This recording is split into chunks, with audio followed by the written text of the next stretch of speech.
ನಮಸ್ಕಾರ ಸ್ನೇಹಿತರೆ, ಇವತ್ತು ನಾನು ಚಾಮುಂಡಿ ಬೆಟ್ಟದಲ್ಲಿದ್ದೀನಿ. ನನ್ನ ಹಿಂದೆ ನೀವು ನೋಡ್ತಾ ಇರತಕ್ಕಂಥದ್ದು ಶತಮಾನದ ಹಿಂದಿನ ಸಂಪಿಗೆ ಮರ. ಒಂದು ಶತಮಾನಕ್ಕೂ ಹಿಂದಿನ ಸಂಪಿಗೆ ಮರ.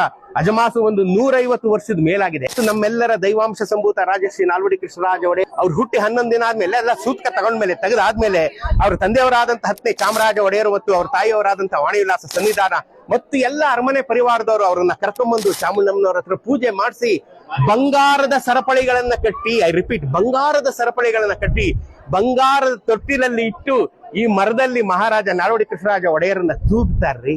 ಮಹಾರಾಜ ನಾಲ್ವಡಿ ಕೃಷ್ಣರಾಜ ಒಡೆಯರು ತೂಗಿಸಿಕೊಂಡಂತ ಐತಿಹಾಸಿಕ ಮರ ಈ ಸಂಪಿಗೆ ಮರ.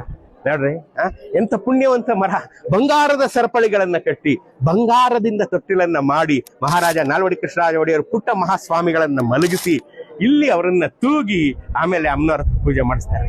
ನೋಡ್ರಿ, ಇವತ್ತು ಮಹಾರಾಜರ ನೆನೆಯಕ್ಕೆ 10,000 ಕಾರಣ. ಇದು ಒಂದು ಕಾರಣ. ನೀವು ಚಾಮುಂಡಿ ಬೆಟ್ಟಕ್ಕೆ ಬಂದಾಗ ಈ ಮರಕ್ಕೂ ಒಂದು ನಮಸ್ಕಾರ ಮಾಡಿ. ನಮ್ಮೆಲ್ಲರ ದೈವಾಂಶ ಸಂಭೂತ ರಾಜಶ್ರೀ ನಾಲ್ವಡಿ ಕೃಷ್ಣರಾಜ ಒಡೆಯರಂತ ಮಹಾರಾಜರನ್ನ ಕೊಟ್ಟಂತ ಮಹಾತಾಯಿ ಚಾಮುಂಡೇಶ್ವರಿ ಮತ್ತು ಅವರನ್ನ ತೂಗದಂತ ಪುಣ್ಯಾತ್ಮ ಈ ಸಂಪಿಗೆ ಮರ ರೀ. ಇವೆರಡನ್ನೂ ನೀವು ನೋಡ್ಬೇಕು. ಮುಂದಿನ ಸಲ ಚಾಮುಂಡಿ ಬೆಟ್ಟಕ್ಕೆ ಬಂದಾಗ ಅಮ್ಮನವ್ರನ್ನ ನೋಡಿದಾಗ ಮಹಾರಾಜ ನಾಲ್ವಡಿ ಕೃಷ್ಣರಾಜ ಒಡೆಯರನ್ನು ಈ ಸಂಪಿಗೆ ಮರನು ನೆನ್ಸ್ಕೊಳ್ಳೋದನ್ನ ಮರಿಬೇಡಿ.